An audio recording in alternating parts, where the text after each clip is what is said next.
and there are so many ways to answer this question.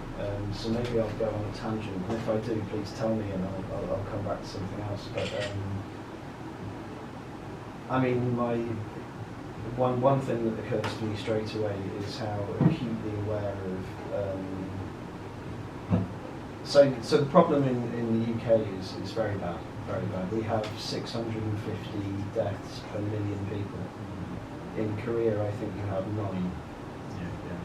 It's very severe, and we're going through a second wave, which is very bad. My mother's elderly. I'm very close to my mother. She's not that old, but she's very fit. But she's 71.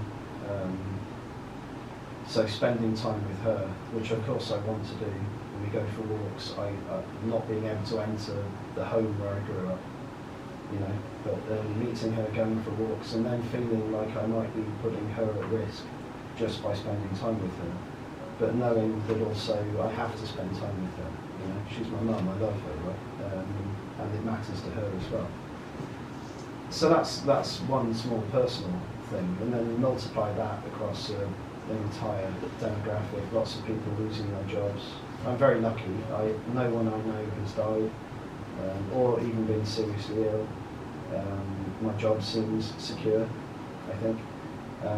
But so many people are not in that situation, and it will get worse. Not being able to hug the people you love, which is something, it's just part of my background. Not being able to do the thing you most want to do at the time when you want to do it more than you might normally do. I'm writing a poem with a poet from Zimbabwe called Tagara Muzimahama. And we've written a we finished it now. It's a long sequence. He began, and he developed the form, and then I wrote the next bit, and then he wrote the next bit, then I wrote the next bit, then we came together at the end. And the poem kind of weaves two narratives. I've never been to Zimbabwe.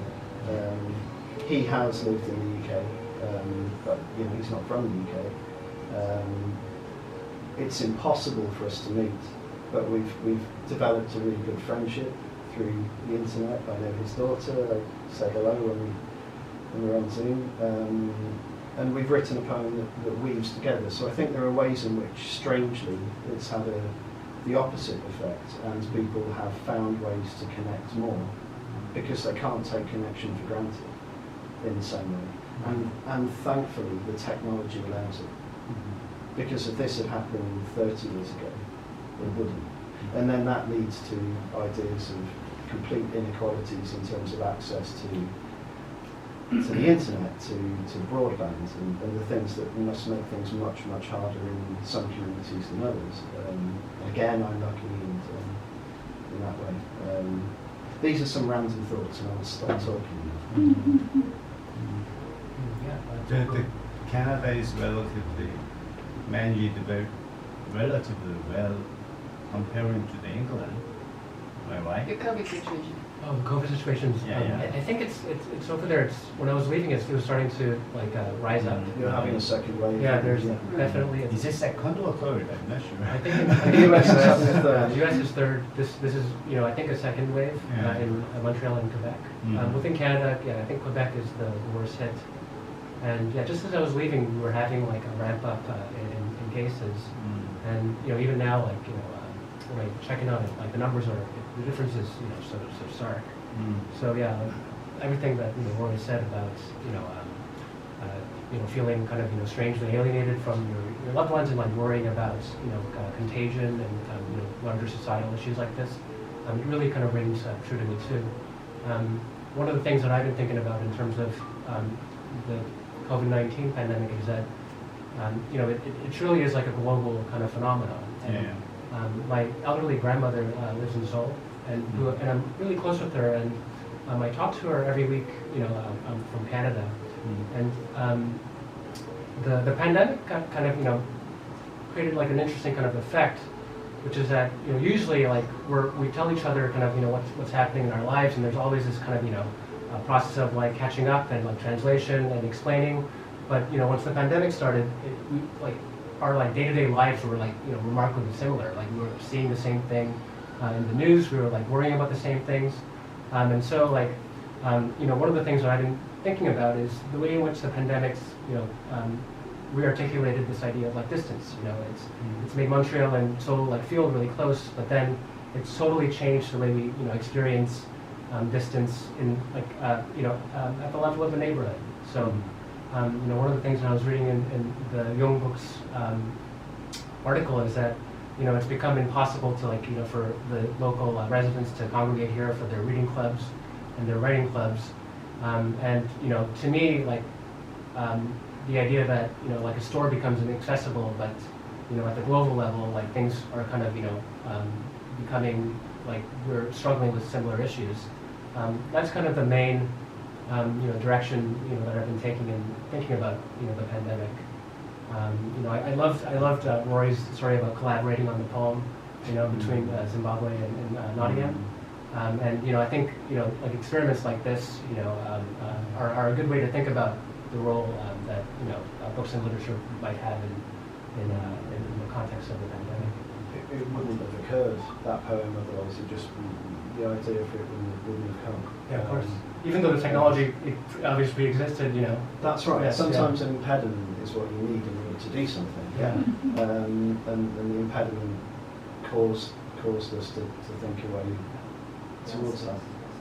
And one of the things that I think is a bit of a risk with all of the things you say are true and very positive things, but there are some risks attendant to that as well, because when we mix in a community in person, we see things, we hear things that aren't maybe the things we would normally choose to see, or aren't necessarily the things we would choose to hear. And when we self-select all our interactions, we might normalise ways of thinking that really don't take in a plurality of thought. So we may fall into very cubical opinion full. Yeah. Regardless of what things are really happening outside our box. That's what you mean. Yeah, that's a much better way of putting it. Sorry. It's true, no. Because we are in a cubicle situation, so I think yeah, absolutely. It's very good. I think that's true. Yeah, the cubicle is a good way of thinking. Yeah. And that's why a community bookshop is partly one of the reasons it's very important. And the initiatives that you have that connect are really good. So the lectures and the talks and those things, because they do bring in a plurality of people. The one thing you need to have in common is an interest in reading, or an interest in principle in reading and writing, to engage with that. So that is going to bring people to different ways of thinking. Because we're in a very polarised situation politically, economically and politically. So I think that's a wonderful thing, actually, a way of kind of bridging that difference between people and giving them a commonality. I just wonder, I'm not sure the Canadian people wear the mask as usual in Brisbane. No? That's one of the biggest differences, experiencing coming here, where in Canada, like, it's I don't think there's ever been a situation where people have been asked to don the mask. So like there have been like protests of people like saying that we don't want to do this, we don't want to wear the masks. People like, I mean, it's like horribly ironic, but people getting together on the streets, not wearing a mask, shouting and kind of doing all the things that are really bad for contagion. And so that's like a massive difference for sure, where the mask kind of has become in a strange way like politicized, and quite divisive, and that's definitely been true, and it's kind of really been amazing kind of getting off the plane here and seeing like 100% mask compliance. I mean that's kind of same as England. Yeah. Well, the politicisation of the mask is something I've noticed in lots of, I mean, it's clearly happening in lots of countries. I was watching, I was reading a news article about protests in Italy, in Milan. People not wanting to wear masks in Milan and doing exactly that. We've had some of that in the UK, in exactly the way that you described, Jeff. But I think a lot of it is countries adopting America's neuroses. For, you know, don't want to bash America, it's very easy to do, and not actually that enjoyable. But there's the American concept of freedom. You know, no one will tell me to wear a mask. I will use my common sense. Otherwise, it's government interference, and that's communism. Like that kind of American attitude, or an aspect of America.